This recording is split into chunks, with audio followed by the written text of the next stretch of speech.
من الشيطان الرجيم. بسم الله الرحمن الرحيم.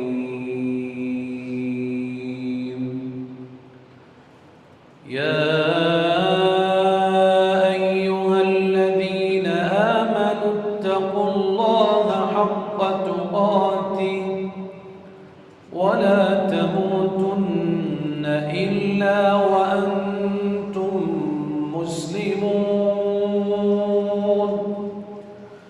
يا أيها الناس اتقوا ربكم الذي خلقكم من نفس واحدة وخلق منها زوجها وبث منهما رجالا كثيرا ونساء واتقوا الله الذي تساءلون به والأرحام إن الله كان عليكم رقيبا. يا أيها الذين آمنوا اتقوا الله وقولوا قولا سديدا يصلح لكم أعمالكم ويغفر لكم ذنوبكم ومن يطع الله ورسوله فقد فاز فوزا عظيما. فقد قال الله تبارك وتعالى فليحذر الذين يخالفون عن أمره أن تصيبهم فتنة أو يصيبهم عذاب أليم.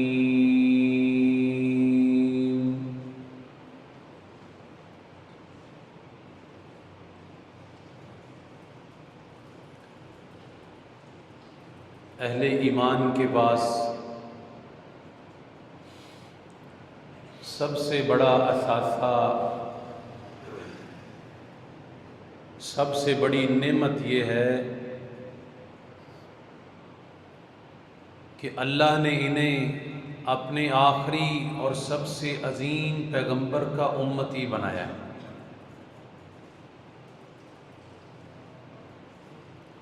اور یہ اتنی بڑی نعمت ہے، اتنا بڑا اللہ کا احسان ہے کہ اللہ نے اس احسان کو اپنے قرآن حکیم میں بیان فرمایا ہے. حالانکہ اللہ کے اور بھی بڑے بڑے احسانات موجود ہیں، لیکن اللہ نے کسی پر یہ نہیں کیا کہ میں نے تمہیں وجود دیا، تمہیں آنکھیں دیں، تمہیں کان دیے، تمہیں ہاتھ پاؤں دیے، تمہیں کھانے کے لیے چیزیں دیں. کسی پر یہ نہیں فرمایا کہ یہ میرا احسان ہے. لیکن جب آخری پیغمبر کی باری آئی جس کا میں نے اور آپ نے کلمہ پڑھا ہے، اللہ نے ان کی بعثت کا تذکرہ کیا اور اہل ایمان کا ذکر فرمایا تو فرمایا کہ اللہ نے تمہارے اوپر بہت بڑا احسان کیا ہے. لَقَدْ مَنَّ اللَّهُ عَلَى الْمُؤْمِنِينَ. اللہ کہتا ہے تحقیق میں نے مومنوں کے اوپر بہت بڑا احسان کیا ہے. اللہ سارے یہ احسان تیرے ہیں، کس احسان کا تو ذکر کرنا چاہتا ہے؟ اللہ کہتا ہے اذ بعث فیہم رسولا. میرا مومنوں کے اوپر احسان یہ ہے کہ میں نے ان کے اندر اپنا سب سے عظیم، سب سے زیادہ مقام والا، سب سے زیادہ مرتبے والا، سب سے زیادہ شان والا پیغمبر ان کے اندر مبعوث فرمایا.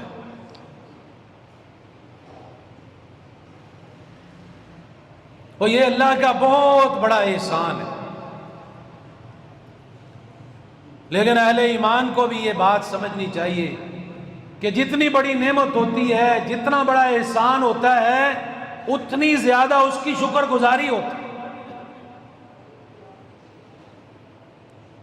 اور اللہ نے ہمیں آخری نبی کا امتی بنایا ہے. اب ہمارا حق کیا ہے؟ ہماری شکر گزاری کیا ہے؟ ہمارا احسان کیا ہے کہ ہم اس نبی کے صحیح طریقے سے فرما بردار بن جائیں. جو فرما برداری اللہ ہم سے چاہتا ہے، جو اتباع اللہ ہم سے چاہتا ہے، ہم اسی طرح نبی علیہ السلام کی بات کو مانیں، آپ کی سنت کو مانیں، آپ کے طریقے کو اپنائیں. پھر امت بھی یہ حق ادا کرے گی. اور اگر امتی سنت کو اہمیت نہ دے، آپ کے طریقے کو فالو نہ کرے، آپ کی پیروی نہ کرے، اور کلمہ پڑھ کے کھوکھلے نعرے مارتا پھرے، میں سب سے بڑا عاشق رسول ہوں، مجھے بڑی اللہ کے رسول سے محبت ہے، میری جان قربان ہے اللہ کے پیارے نبی پر، نعرے تو مارتا پھرے لیکن عمل کے ذریعے ثابت نہ کرے، تو پھر یہ امتی اس نعمت پر اللہ کا شکر نہیں ادا کر. یہ اللہ کا نہ شکر ہے. اور ہمیں وہ طریقہ اپنانا چاہیے، وہ اعمال کرنے چاہیے جو اللہ کے پیارے حبیب علیہ السلام نے سکھائے ہیں اور جس طریقے سے سکھائے. اگر اس سے ہٹیں گے، اگر دائیں بائیں جائیں گے، اگر آگے پیچھے ہوں گے، تو پھر یقین رکھیں ہمارے اعمال وہ ہمارے لیے ہلاکت کا باعث بن سکتے ہیں، وہ ہمارے لیے نجات کا ذریعہ نہیں بن سکتے. اور اس بات کا ذکر اللہ نے قرآن حکیم میں فرمایا ہے، فَلْيَحْذَرِ الَّذِينَ يُخَالِفُونَ عَنْ أَمْرِي. سورہ نور ہے، سیکنڈ لاسٹ آیت ہے. اللہ فرماتے ہیں جو بھی شخص میرے پیغمبر کی مخالفت کرے گا، اس کے بتائے طریقے کے مطابق نہیں چلے گا، مخالف چلے گا، ان تصیبہم فتنہ، اسے ڈر جانا چاہیے اللہ کے پیغمبر کی مخالفت سے، وگرنہ اللہ اس کے اوپر کو بہت بڑی آزمائش لے کر آئے گا. کسی بڑے فتنے میں اللہ مبتلا کر دے گا، او یصیبہم عذاب علیم، یا پھر اللہ نے ایسے لوگوں کے لیے دردناک عذاب تیار کیا ہے. دنیا میں بہت بڑی آزمائش ہو سکتی ہے، بہت بڑا فتنہ ہو سکتا ہے، بہت بڑی مصیبت ہو سکتی ہے، اور قیامت کے دن اگر اللہ سے اسی انداز سے ملاقات ہوگی کہ پیغمبر کا مخالف بن کے زندگی گزارتا رہا، کلمہ تو پڑھا ہوا تھا لیکن اللہ کے نبی کی بات نہیں مانتا تھا، کل قیامت کے دن او یصیبہم عذاب علیم، اللہ اسے دردناک عذاب میں ڈالے گا.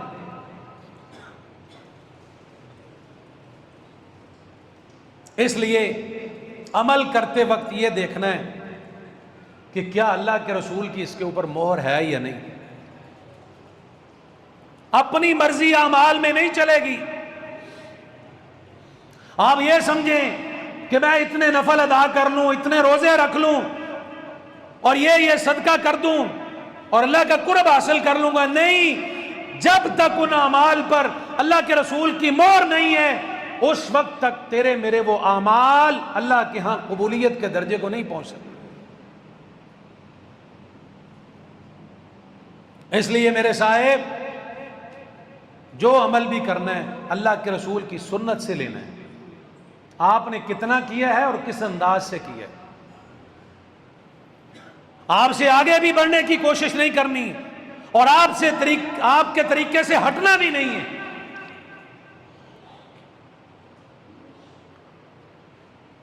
اما جان عائشہ فقیہہ، محدثہ، مفکرہ، 2210 احادیث کی راویہ، اماں جان سے آ کر کچھ صحابہ کرام گھر میں ملتے ہیں اور سوال کرتے ہیں،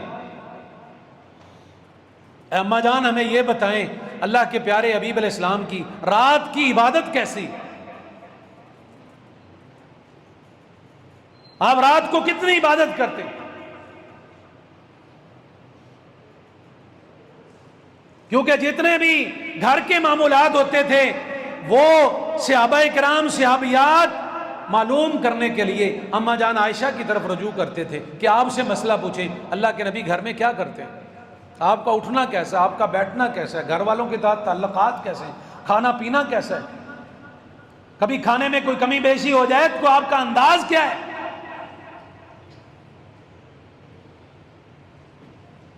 اماں جان سے پوچھنے آگے، اماں جان ہمیں بتائیں اللہ کے رسول کی رات کی عبادت کیا ہے؟ ماں جی نے ساری عبادت بتا دی، دروازے پر ہی کھڑے ہیں، 3 صحابی ہیں جن میں ایک عثمان بن مظعون رضی اللہ تعالیٰ عنہ۔ انہوں نے سمجھا اماں جان اندر چلی گئی ہیں، واپس گھر پلٹ گئی، وہیں کھڑے ایک دوسرے کے ساتھ باتیں کرتے ہیں، یار اللہ کے رسول تو معصوم عن الخطا ہستی ہیں، آپ کے اللہ نے اگلے پچھلے سارے گناہ معاف کیے ہوں، اور آپ وہ شخصیت ہیں جن کو اللہ نے سب سے زیادہ مقام دیا ہے، سب سے زیادہ مرتبہ دیا ہے، اور آپ ہی وہ شخصیت ہیں جن کا قدم مبارک سب سے پہلے جنت میں داخل ہوگا۔ کیوں نہ ہو، اللہ نے آپ کو تو بخشا ہوا ہے، پھر بھی آپ اتنی عبادت کرتے ہیں، ہم کیوں نہ ہو اس سے بڑی عبادت کریں، اس سے زیادہ اللہ کو راضی کریں، اس سے زیادہ نیکیاں کریں۔ وہیں پر کھڑے ہو کر ایک شخص نے، ایک صحابی نے یہ کہہ دیا کہ بھائی میں تو آج سے یہ عہد کرتا ہوں ہمیشہ ہی روزہ رکھوں گا، کوئی دن میرا ایسا نہیں گزرے گا جو روزے کے بغیر ہو۔ دوسرا کہتا ہے اللہ کے پیارے حبیب علیہ السلام رات کو عبادت کرتے ہیں، میں تو ساری رات ہی عبادت کروں گا، رات میں ایک لمحہ بھی سونے کے لیے بستر کی طرف نہیں جاؤں گا، ساری رات ہی قیام میں، رکوع میں، سجدے میں، تشہد میں گزاروں۔ تیسرا کہتا ہے بندہ شادی کر لے مصروف ہو جاتا ہے، میں شادی نہیں کروں گا تاکہ بیوی بچوں میں مصروفیت ہی نہ ہو، نکل جاؤں گا باہر پہاڑوں کی طرف اور جا کر وہاں تنہا عبادت کروں گا، سارا دن بھی عبادت کروں گا، ساری رات بھی عبادت کروں گا تاکہ بیوی بچوں میں مصروف ہی نہ ہو سکوں، میری اور کو مصروفیت ہی نہ ہو۔ اب ارادے تینوں کے بہت اچھے ہیں، نیکی کے ہیں، نیکی کے ارادے تینوں کے بہت اچھے ہیں۔ اماں جان اندر کھڑی سن رہی ہیں ساری باتیں، یہ یہاں تینوں باتیں کر کے چلے گئے، تھوڑی دیر گزری، اللہ کے پیارے حبیب علیہ السلام گھر تشریف لے آئے، ماں جی نے سارا واقعہ بیان کر دیا، میرے سرتاج اس طرح 3 آدمی آئے تھے، آپ کے 3 صحابی آئے تھے، جان نثار آئے تھے، انہوں نے آپ کی عبادت کے متعلق پوچھا، میں نے بتایا، تینوں نے یہ باتیں کی ہیں۔ اللہ کے پیارے حبیب علیہ السلام گھر میں نہیں ٹھہرے، اسی وقت ہی باہر نکل آئے، ایک صحابی کو دیکھا، اسے کہا بھائی یہ 3 جو آدمی ہیں نا، فلاں فلاں آدمی 3، ان تینوں کو بلا کر ابھی میرے پاس لے کر آؤ۔ صحابی جاتا ہے، ان تینوں کو تلاش کر کے اللہ کے پیارے حبیب علیہ السلام کے پاس لے آتے ہیں۔ آپ اپنے صحابہ سے پوچھتے ہیں انتم الذی قلتم کذا و کذا، کیا تم نے یہ باتیں کی ہیں یہاں پر کھڑے ہو کر کہ میں ہمیشہ ہی روزہ رکھوں گا، میں ساری رات ہی عبادت کروں گا، میں شادی نہیں کروں گا تاکہ بیوی بچوں میں مصروف نہ ہوں، سارا دن اور ساری رات عبادت میں ہی گزاروں؟ جی اللہ کے رسول، ہم نے یہ باتیں کی ہیں۔ اللہ کے پیارے حبیب علیہ السلام فرماتے ہیں اما واللہ انی لاخشاکم للہ واتقاکم لہ، آپ فرماتے ہیں مجھے اللہ کی قسم ہے میں تم سب سے زیادہ اللہ سے ڈرنے والا ہوں، واتقاکم لہ، اور تم سب سے زیادہ میرے دل میں تقوی ہے، سب سے زیادہ میں اللہ سے ڈرنے والا ہوں، جتنا کو رب کو جانتا ہے اتنا ہی وہ اللہ سے ڈرتا ہے، جتنا کو رب کی پہچان رکھتا ہے اتنا ہی اس کے دل میں تقوی پیدا ہوتا ہے۔ اللہ کے نبی صلی اللہ علیہ وسلم سے بڑھ کر اللہ کو کون جان سکتا ہے؟ آپ سے بڑھ کر اللہ کی پہچان کس کو ہو سکتی؟ آپ فرماتے ہیں اما واللہ لاخشاکم انی لاخشاکم للہ، میں تم سب سے زیادہ اللہ سے ڈرنے والا ہوں اور اللہ کا تقوی دل میں رکھنے والا ہوں۔ لیکن آپ نے فرمایا بات سن لو، فرمایا لاکنی اصوم و افطر، فرمایا میں کبھی روزہ رکھتا بھی ہوں کبھی چھوڑ بھی دیتا ہوں۔ میری زندگی کا یہ معمول نہیں ہے کہ میں نے ہمیشہ ہی روزہ رکھا ہو، مہینہ شروع اور اختتام تک میں نے مسلسل روزے رکھے ہوں۔ آپ فرماتے ہیں میں ایسا نہیں کرتا، اصوم و افطر، میں روزہ رکھتا بھی ہوں کبھی کبھار چھوڑ بھی دیتا ہوں، نہیں رکھتا۔ اور ساتھ آپ نے فرمایا رات کے وقت کے قیام کے متعلق آپ نے فرمایا وَأُصَلِّي وَأَرْقُدْ، میں رات کو سوتا بھی ہوں اور رات کو اٹھ کر اللہ کے سامنے عبادت بھی کرتا ہوں، نماز بھی پڑھتا ہوں۔ ساری رات میں عبادت نہیں کرتا، سوتا بھی ہوں اللہ کی عبادت بھی کرتا ہوں۔ تیسرے نمبر پر آپ نے فرمایا وَأَتَزَوَّجُ النِّسَاءَ، اور میں نے عورتوں کے ساتھ شادی بھی کر رکھی ہے، میرے گھر کے معاملات بھی ہیں، عورتوں کے ساتھ بھی ٹائم گزارتا ہوں، بچوں کے ساتھ بھی ٹائم گزارتا ہوں۔ اور ساتھ آپ نے فرمایا کہ میں کبھی کبھی الگ تھلگ ہو کر مسجد میں اعتکاف بھی کرتا ہوں۔ آپ نے تینوں چیزیں ان کے سامنے کھل کر رکھ دی، روزہ رکھتا بھی ہوں چھوڑتا بھی ہوں۔ روزے سے بات یاد آئی، اللہ کے پیارے حبیب علیہ السلام ہفتے میں 2 روزے رکھتے تھے، سوموار کا جمعرات کا روزہ، پھر مہینے میں 3 روزے رکھتے تھے الگ سے، جنہیں جب کسی بھی چاند کے مہینے کی 13، 14، 15 تاریخ آتی، ان دنوں میں اللہ کے پیارے حبیب علیہ السلام تینوں دن مسلسل روزہ رکھتے تھے، جنہیں ایام بیس کے روزے کہا جاتا ہے۔ اللہ کے پیارے حبیب علیہ السلام نے اپنا معمول ان کے سامنے رکھ دیا کہ میں کبھی روزہ رکھتا بھی ہوں کبھی چھوڑ بھی دیتا ہوں، بلکہ ایک دفعہ عبداللہ ابن عمر ابن عاص رضی اللہ تعالیٰ عنہ نے اللہ کے پیارے حبیب علیہ السلام کے سامنے خواہش ظاہر کی، اللہ کے نبی میں جوان ہوں، میرا دل یہ چاہتا ہے میں روزہ رکھوں، آپ مجھے حکم فرمائے میں کتنے روزے رکھ سکتا ہوں؟ اللہ کے نبی نے فرمایا ہفتے میں 2 روزے رکھ لیا کر۔ کہتا اللہ کے رسول اس سے زیادہ کی طاقت رکھتا ہوں، آپ نے فرمایا مہینے میں 3 روزے اور بھی رکھ لیا کر، 13، 14، 15 کی۔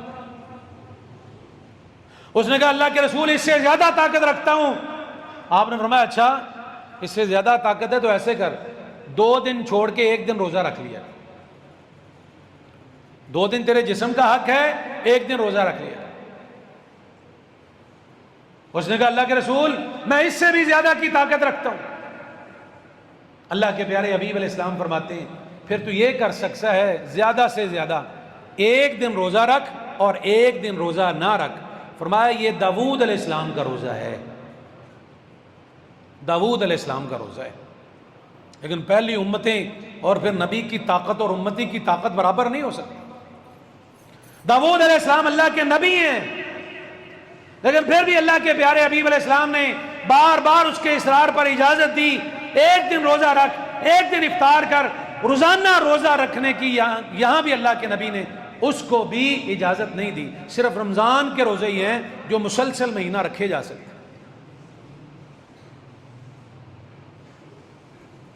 اللہ کے پیارے حبیب علیہ السلام نے اسے فرمایا 1 دن روزہ رکھ لیا کر، 1 دن چھوڑ دیا۔ عبداللہ ابن عمر ابن عاص رضی اللہ تعالیٰ عنہ کہتے ہیں جب آخری عمر میں بوڑھے ہو گئے، اس وقت کمزوری اتنی ہو گئی، پھر یہ کہا کرتے تھے صحابہ کو کاش میں اللہ کے نبی کی بات مان لیتا، تھوڑے روزوں پر صبر کر لیتا، تھوڑے روزے رکھے ہوتے، آج مجھے اتنی تکلیف نہ اٹھانا پڑتی، آج کمزوری کی وجہ سے میں نڈھال ہو جاتا۔ دین جو ہمیں دیتا ہے اس میں ہماری خیر ہی خیر۔ تو آپ نے فرمایا کہ بھئی تم روزانہ روزہ رکھنا چاہتے ہو، میں محمد روزہ رکھتا بھی ہوں چھوڑتا بھی ہوں۔ پوری رات ہی قیام کرنا چاہتے ہو، میں قیام کرتا بھی ہوں سوتا بھی ہوں۔ تم شادیوں سے دستبردار ہونا چاہتے ہو، میں نے شادیاں بھی کی ہیں اور میں اس کے باوجود کبھی کبھی مسجد میں اعتکاف بھی کر لیتا ہوں، بیویوں کے ساتھ بھی وقت گزارتا ہوں، کبھی کبھی مسجد میں الگ تھلگ ہو کر اعتکاف بھی کر لیتا ہوں۔ پھر اللہ کے نبی صلی اللہ علیہ وسلم نے ان کو واعظ فرمایا، آپ نے فرمایا فمن رغب عن سنتی فلیس منی، جو بھی میری سنت سے بے رغبتی اختیار کرے گا، جو بھی میری سنت سے آگے نکلنے کی کوشش کرے گا، فلیس منی، فرمایا اس کا میرے ساتھ کوئی تعلق نہیں ہے۔ اتنے سخت الفاظ اللہ کے پیارے حبیب علیہ السلام نے ارشاد فرمائے۔ عمل اتنا کرنا ہے جتنا اللہ کے نبی علیہ السلام نے کیا ہے، اعمال میں اپنی مرضی نہیں ہے۔ جہاں پر اللہ کے پیارے حبیب علیہ السلام نے ہمیں کھڑا کیا ہے اتنا ہی عمل کریں گے، اسی میں اللہ خیر اور برکت اور اعمال میں اجر کے حساب سے اضافہ کر دے گا، لیکن اس سے آگے نکلنے کی کوشش نہیں کرتا۔ اللہ نے قرآن میں یہی کہا ہے، یا ایھا الذین آمنوا لا تقدموا بین یدی اللہ ورسولہ واتقوا اللہ۔ اللہ کہتا ہے اے ایمان والو، خبردار اللہ اور اس کے رسول سے آگے نکلنے کی کوشش مت کرنا، اللہ اور اس کے رسول سے آگے نہیں نکلنا۔ واتقوا اللہ، اس معاملے میں اللہ سے ڈرتے رہنا ہے، جہاں اللہ اور اس کے رسول نے کھڑا کیا ہے وہیں کھڑے ہو جانا ہے، وہیں رکنا ہے، وہیں صبر کرنا ہے۔ اور عبادت کرنی بھی وہ ہے جو اللہ کے رسول علیہ السلام نے کر کے ہمیں دکھائی ہے، جو طریقہ اللہ کے پیارے حبیب علیہ السلام کا ہے۔ اللہ تعالیٰ قرآن حکیم میں اپنے پیغمبر کی اتباع پر اہل ایمان کو، مومنوں کو دو بڑی خوشخبریاں دیتا ہے، دو بڑے پیکج دیتا ہے۔ قرآن میں اللہ کہتا ہے قل ان کنتم تحبون اللہ، اگر تم یہ چاہتے ہو، اے اللہ کے نبی ان سے کہہ دو، اگر تم یہ چاہتے ہو کہ اللہ تمہارے ساتھ محبت کرے، فاتبعونی، اس کا ایک طریقہ ہے، وہ طریقہ کون سا ہے؟ فاتبعونی، مجھ محمد صلی اللہ علیہ وسلم کی پیروی کرو۔ یحببکم اللہ، تم میری پیروی کرو گے، تم میرے رستے پر چلو گے، تم میرے طریقے پر چلو گے، تم میری سنت کو اپناؤ گے، تم میرے پیچھے پیچھے چلو گے، ملے گا کیا؟ یحببکم اللہ، پہلا انعام یہ ہے اللہ تمہارے ساتھ محبت کرے گا، تم اللہ کے محبوب بن جاؤ گے۔ دوسرا انعام کیا ہے؟ وَيَغْفِرْ لَكُمْ ذُنُوبَكُمْ، صرف اللہ محبت ہی نہیں کرے گا، جب اللہ محبت کرے گا پھر دوسرا انعام یہ کرے گا وَيَغْفِرْ لَكُمْ ذُنُوبَكُمْ، اللہ تمہاری زندگی کے سارے گناہوں کو معاف کر دے گا۔ یہ اتنا بڑا انعام کس وجہ سے مل رہا ہے؟ اللہ کے پیارے حبیب علیہ السلام کی صحیح اطاعت، صحیح فرما برداری، جہاں آپ نے کھڑا کیا ہے من وان اسی انداز سے عمل کرے گا جو اللہ کریم اس کو یہ دو بڑے انعام دے گا، اللہ کی محبت بھی نصیب ہوگی اور ساتھ ساتھ گناہوں کی معافی اور بخشش بھی نصیب۔ لیکن آپ دیکھیں دنیا میں کتنے ایسے لوگ ہیں، اکثریت ان لوگوں کی ہے جو چھوٹے سے لے کر بڑے اعمال تک، ادنا سے لے کر اعلی اعمال تک، ہر معاملے میں اللہ کے پیارے حبیب علیہ السلام کی سنت کو چھوڑ بیٹھے، آپ کی اتباع نہیں کرتے۔ کوئی کہتا ہے میرا فرقہ یوں کہتا ہے اس لیے میں یہاں سے ہٹ نہیں سکتا، کوئی کہتا ہے اگر میں یہ عمل کروں گا مجھے میری برادری، میرے رشتہ دار، معاشرہ کیا کہے گا، کوئی کہتا ہے کیونکہ میرے امام نے یہ بات کی ہے اس لیے میں تو ان کا مقلد ہوں، میں اس سے باہر نہیں نکل سکتا۔ اللہ کے پیارے حبیب علیہ السلام کی اتباع، فرما برداری، اسی میں خیر ہے، اسی میں برکت ہے، اسی میں جنت ہے، اسی میں بخشش ہے، اسی میں اللہ کی محبت ہے۔ اللہ کی قسم میں مین دو تین چیزیں آپ کے سامنے رکھتا ہوں آنکھیں کھولنے کے لیے کہ ہم کہاں کھڑے ہیں۔ آپ نماز کے معاملے کو لے لیں، کتنی اہم عبادت ہے، اللہ نے ایک دن میں 5 مرتبہ فرض کی ہے۔ نماز جیسی عبادت میں بھی ہم اللہ کے پیارے حبیب علیہ السلام کی سنت کو فالو نہیں کرتے، آپ کے طریقے کو نہیں اپناتے۔ اور جب ہر طرف سے لاجواب ہو جائیں پھر یہ کہتے ہیں ہاں ہاں اللہ کے رسول نے ایسے بھی پڑھی ہے، رفع دین کر کے بھی پڑھی ہے، بغیر رفع دین کے بھی پڑھی ہے، فاتحہ پڑھ کے بھی پڑھی ہے اور بغیر پڑھ کے بھی پڑھی ہے۔ کر لیں رفع دین پھر بھی ٹھیک ہے، نہ کریں پھر بھی ٹھیک ہے۔ مجھے بتائیں کہ اللہ کے رسول 2 دین لے کر آئے تھے یا 1 دین لے کر آئے تھے؟ یقیناً اگر 1 دین تھا تو اس میں عمل بھی ایک ہی ہے۔ ہاں وہ اعمال جن میں اللہ کے پیارے حبیب علیہ السلام نے وضاحت کر دی ہو، حدیث میں آ جائیں کہ پہلے میں نے یہ عمل کیا تھا، اب میں اس کو منسوخ کرتا ہوں، اب میں یہ عمل تمہیں دیتا ہوں۔ ہاں وہ اعمال تو ہیں، لیکن اس کے علاوہ اگر کوئی شخص تمہیں کہے کہ ہاں اللہ کے رسول کا طریقہ یہ بھی تھا، یہ بھی تھا، یہ بھی تھا، تو وہ جھوٹ بولتا ہے۔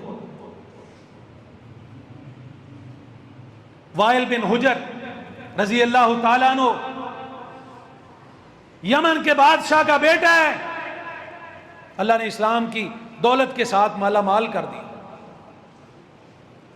مالک بن حویرث رضی اللہ تعالیٰ عنہ یمن کا سردار ہے، اپنی قوم کا سردار ہے، اس کو بھی اللہ نے ہدایت دے دی، اسلام کی دولت کے ساتھ مالا مال کر دیا۔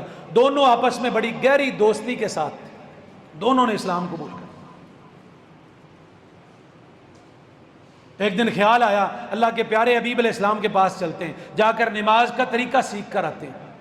اللہ کے پیارے حبیب کی نماز کیا ہے؟ دونوں دوست یمن سے چل پڑے، یمن سے مدینہ پہنچے، درمیان میں ایک بہت بڑا صحرا آتا ہے، جس صحرا کے متعلق آج بھی مشہور ہے کہ اس صحرا میں جو پھنس جاتا ہے پھر اس میں اگر اس کا کوئی مددگار اور اس کا دوست نہ ہو تو وہ زندہ بچ کر باہر نہیں آ سکتا۔ یمن کے علاقے سے پیدل دونوں دوست چل پڑے، چلتے چلتے مدینہ پہنچے، اللہ کے پیارے حبیب علیہ السلام سے ملاقات ہوئی ہے، اپنے اسلام کا اظہار کیا ہے۔ اللہ کے پیارے نبی، میرا نام فلاں ہے، میرا نام فلاں ہے، میں یمن کے علاقے سے آیا ہوں، اسلام میں قبول کر چکا ہوں، میں نماز سیکھنا چاہتا ہوں، ہمیں بتائیں نماز کا طریقہ کیا ہے۔ اور یاد رکھیں یہ دونوں صحابی اللہ کے پیارے حبیب علیہ السلام کی عمر کے آخری حصے میں آئے ہیں، جن دنوں میں آپ کی وفات قریب قریب تھی، ان دنوں میں اللہ کے پیارے حبیب علیہ السلام کے پاس آئے ہیں۔ روایت بھی صحیح بخاری اور صحیح مسلم کے اندر موجود ہے، بالکل صحیح روایت ہے، کسی کی اس کے اوپر تنقید نہیں ہے، کوئی کلام نہیں ہے، کوئی کمزوری کا اس کے اوپر دعویٰ نہیں کر سکتا۔ اللہ کے پیارے حبیب علیہ السلام نے نماز پڑھ کے دکھائی ہے، آپ نے اس نماز میں شروع میں رفع دین کیا ہے، رکوع جاتے وقت رفع دین کیا ہے، رکوع سے سر اٹھاتے وقت رفع دین کیا ہے، تیسری رکعت کے شروع میں رفع دین کیا ہے، آپ نے رفع الیدین کے ساتھ نماز پڑھی ہے۔ دونوں صحابی مالک بن حویرث اور وائل بن حجر رضی اللہ تعالیٰ عنہ مختلف روایات کے ساتھ بیان کرتے ہیں کہ ہمیں اللہ کے پیارے حبیب علیہ السلام نے جو نماز سکھائی ہے وہ رفع الیدین والی نماز ہے۔ لیکن آج ہم یہ کہہ کر ٹال دیتے ہیں میرا امام نہیں کرتا تھا تو میں کیوں کروں، میرا مسلک مجھے اجازت نہیں دیتا میں کیوں کروں۔ اللہ کی قسم میں تجھے اپنی دعوت نہیں دیتا، میری نہیں ماننی نہ مان، میرے علماء کی نہیں ماننی نہ مان، احادیث کھلی پڑی ہیں تیرے سامنے، قرآن کی آیات کھلی پڑی ہیں تیرے سامنے، وہاں سے دیکھ۔ اللہ نے تجھے ذہن دیا ہے، تجھے سوچ دی ہے، تجھے فکر دی ہے، اللہ نے تجھے دماغ دیا ہے، اپنی سامنے آنکھوں کے ساتھ احادیث کو کھول کر پڑھ کہ کہاں رفع دین منسوخ ہوا ہے، کوئی ایک روایت صحیح سند کے ساتھ پیش کر دے، اللہ کی قسم میں اپنا مسلک چینج کرنے کے لیے تیار ہوں۔ منبر پر کھڑا ہوں پوری امانت داری کے ساتھ، پورے مطالعہ کے ساتھ یہ بات کہتا ہوں، اللہ کے پیارے حبیب علیہ السلام نے زندگی میں کوئی ایک نماز بھی بغیر رفع دین کے نہیں پڑھی۔ احادیث ہمیں بتاتی ہیں اللہ کے پیارے حبیب علیہ السلام کی نماز کیا، نماز آپ نے پڑھ کر ان دونوں صحابہ کو دکھا دی، اور ساتھ ہی آپ نے یہ بھی فرمایا یا مالک، اے مالک بن حویرث، صلو کما رأیتمونی اصلی۔ آپ فرماتے ہیں میرے صحابی دور سے تو سفر کر کے آیا ہے، نماز سیکھنے کے لیے آیا ہے، مجھ سے عقیدہ بھی لے جا، مجھ سے منہج بھی لے جا، مجھ سے نماز کی قبولیت کا پروانہ بھی لے جا، سرٹیفکیٹ بھی لے جا۔ نماز اس کی قبول ہوگی جس نے میرے طریقے پر نماز پڑھی۔ جو میرے طریقے سے ہٹ گیا اللہ کے ہاں اس کی نماز قبول نہیں. آپ حج پر جا رہے ہیں,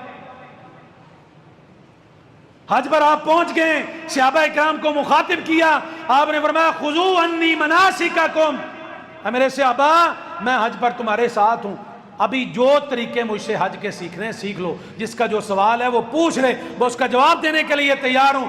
خذوا عنی مناسککم, جس طرح میں کروں گا وہ مناسک سیکھ لو, وہی حج کا طریقہ ہے. اللہ کی قسم آج جو لوگ حج کر کے آئے ہیں وہ خوب جانتے ہیں وہاں بھی خیموں میں کتنا مسائل پر طوفان کھڑا ہوتا ہے. کوئی کہتا ہے یوں نہیں یوں کرنا چاہیے, کوئی کہتا ہے یوں نہیں یوں کرنا چاہیے. اللہ کی قسم ایک روایت اٹھا لیں, اس روایت کے راوی صحیح مسلم کے اندر روایت موجود ہے, تیری آنکھیں کھول دیں گی. پورے حج کا طریقہ ایک ہی حدیث میں موجود ہے, مفصل لمبی حدیث ہے.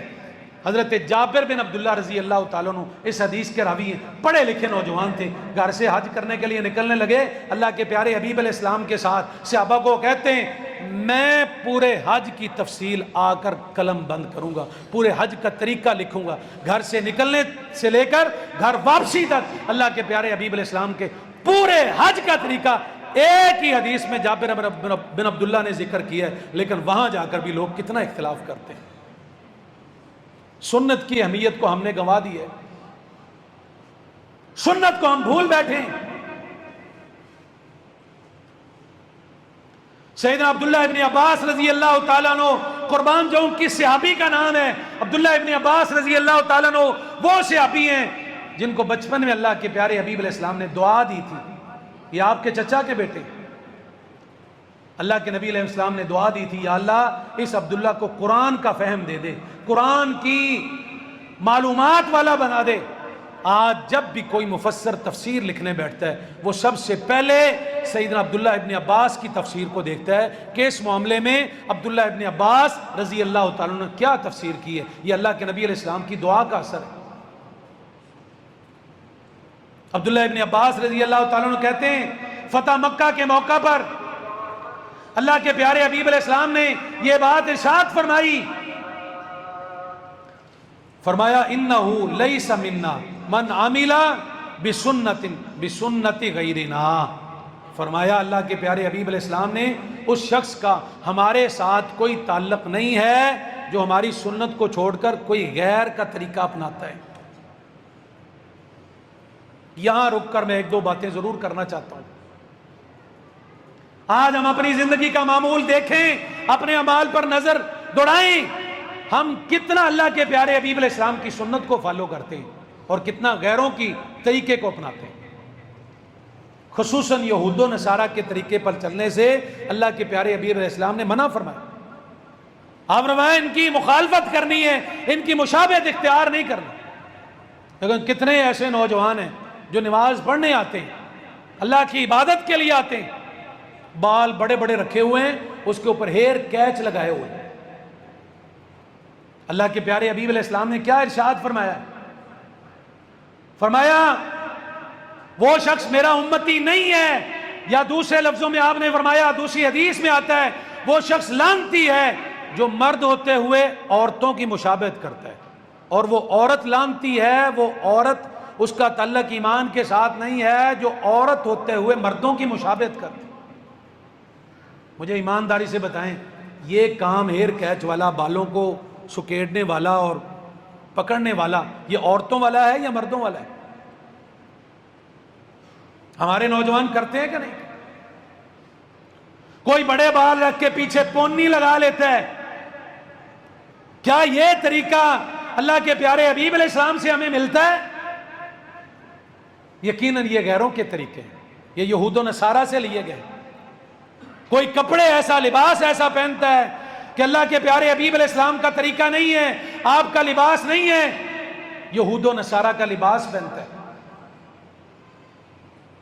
پھر اللہ کے پیارے حبیب علیہ السلام نے یہ بھی ارشاد فرمایا لیس منا من تشبہ بغیرنا, فرمایا اس شخص کا تعلق ہمارے ساتھ نہیں ہے جو کسی غیر کی تشبیہ کرتا ہے. ایک حدیث آپ کو سناؤں, شاید آپ کے کسی کے بھی علم میں نہیں ہو, کیونکہ ہمارے ہاں اس بات کا رواج ہی اتنا پڑ چکا ہے کہ ہم نے اس کو عام کر دیا ہے، وہ رواج بن چکا ہے۔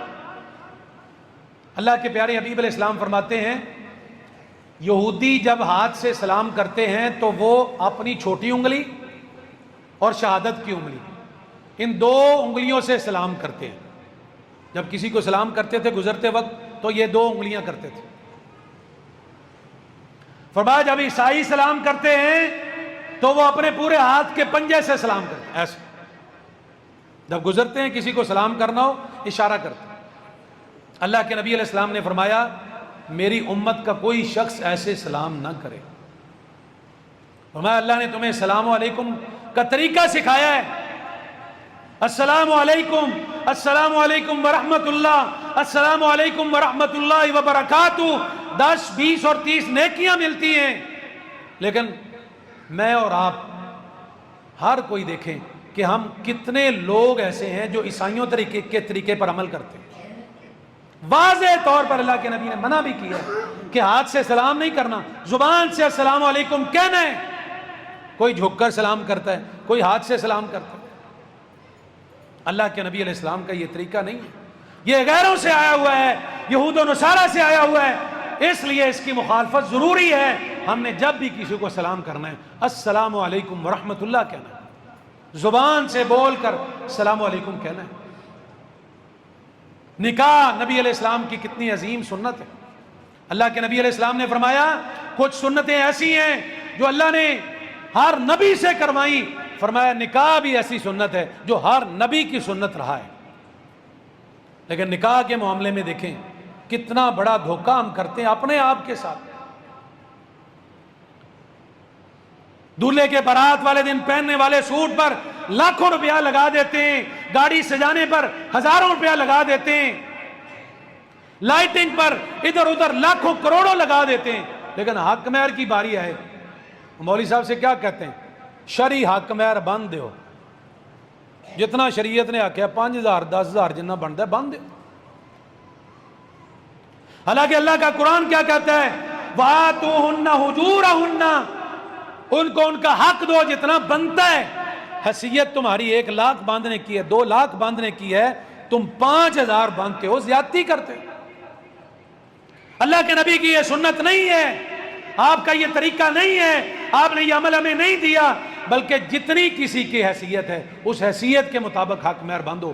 تم نے تو اس آنے والی عورت کا، اس آنے والی بچی کا اتنا بھی حق مہر نہیں باندھا جتنا ایک دن کا آپ کا سوٹ کا خرچہ ہے۔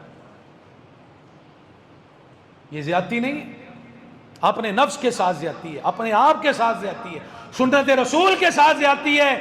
غیروں کی طرف سے یہ طریقے آئے ہیں، ہندوؤں کے اندر ہم رہتے رہے، جہیز کی رسمیں ہمارے اندر ہیں، بڑے بڑے اللہ تللے ہمارے اندر ہیں، لیکن جب سنت کی بات آئے، حق مہر کی باری آئے، ہم خاموش ہو جاتے ہیں۔ اور تو اور میت کے ساتھ ہم بڑا کھلواڑ کرتے ہیں، اس کو سنت کے مطابق غسل نہیں دیتے، اس کو سنت کے مطابق کفن نہیں پہناتے۔ سعودی عرب میں اسپیشل اس معاملے میں ایک ادارہ قائم ہے، ادارہ تجہیز و تکفین و تغسیل۔ ان سے پوچھا گیا کہ بھئی یہ کام تو ہر بندہ اپنے تحت بھی کر سکتا ہے، جیسے ہم کرتے ہیں، وہ فوت ہو جائے ہم غسل والا شخص بلاتے ہیں، غسل اس سے دلوا لیتے ہیں، کفن لے آتے ہیں، کفن پہنا دیتے ہیں، پرائیویٹ طور پر سارے کام کرتے ہیں، لیکن ان کے سرکاری سطح پر سارا کام ہوتا ہے، غسل سے لے کر تکفین تک سارا معاملہ حکومت کے ذمہ۔ باقاعدہ ایک ادارہ بناؤ۔ ان سے کسی نے پوچھا یہ کام تو ہر شخص پرائیویٹ طور پر کر سکتا ہے، آپ کیوں کرتے ہیں؟ انہوں نے جواب دیا کہ بھئی ہم یہ عمل صرف اس لیے کرتے ہیں تاکہ سنت کے مطابق غسل دیا جائے، سنت کے مطابق کفن پہنایا جائے، سنت کے مطابق قبر میں اتار کر اور جنازہ پڑھ کے اسے دفن کیا جائے۔ ہمارے ہاں کیا ہوتا ہے؟ نہ غسل سنت کے مطابق، نہ کفن سنت کے مطابق۔ جب میت اٹھانے کی باری آتی ہے، اللہ کے نبی نے کیا فرمایا؟ میت کے ساتھ خاموشی کے ساتھ چلنا ہے، بولنا نہیں ہے۔ کیوں خاموشی کے ساتھ چلنا ہے؟ اس کے پیچھے حکمت یہ ہے کہ انسان سوچے، دماغ میں اپنی میت لے کر آئے کہ کل کو میرا جنازہ ہوگا، اسی طرح جائے گا اور لوگ ساتھ جائیں گے، لیکن اس وقت میں چل نہیں سکتا ہوں گا، میں اٹھ نہیں سکتا ہوں۔ انسان کو سوچنے کا موقع دیا ہے۔ آپ نے فرمایا خاموشی کے ساتھ جنازے کا ساتھ چلنا ہے، بولنا نہیں ہے، لیکن میت اٹھاتے ہیں ہم کیا کہتے ہیں؟ کلمہ شہادت. کلمہ پڑھتا کوئی نہیں ہے، صرف کلمہ شہادت ہی کہتے ہیں. اللہ کے نبی نے فرمایا لقنوا موتاکم لا الہ الا اللہ. جب تمہارا کو مرنے کے قریب ہو، تمہیں اندازہ ہو جائے کہ اس کا آخری وقت چل رہا ہے، اس کے پاس بیٹھ کر کلمہ پڑھو، اور جہاں کلمہ پڑھنا تھا وہاں پڑھا نہیں ہے، اور جہاں منع کیا وہاں پڑھتے ہو. ساری جگہ پر ہی ہم مخالفت کرتے ہیں. اللہ کی قسم پلٹ آئیں اللہ کی طرف، اللہ کے پیارے حبیب علیہ السلام کی سنت کی طرف. اگر ایسی لفظیں ہو رہی ہیں، ایسی کوتاہیاں ہو رہی ہیں، نہ دیکھیں ہمیں معاشرہ کیا کہے گا، نہ دیکھیں ہمیں ہمارے گھر کے افراد کیا کہیں گے. آپ سنت کو دیکھیں، اللہ کے پیارے حبیب علیہ السلام کی سنت کیا ہے، آپ کا فرمان کیا ہے، آپ کا طریقہ کیا ہے. واپس پلٹ آئیں. آپ کے طریقے سے بڑھ کر آگے نہیں نکلنا، اور جو طریقہ آپ نے دیا ہے اس سے سائڈ پر نہیں ہٹنا. یہ دو چیزیں اپنائے رکھو گے انشاءاللہ خیر پر رہو گے. اللہ کریم سے دعا ہے اللہ صحیح معنوں میں مجھے اور آپ سب کو عمل کی توفیق دے. سبحانک اللہم و بحمدک اشہد ان لا الہ الا انت استغفرک و اتوب الیک.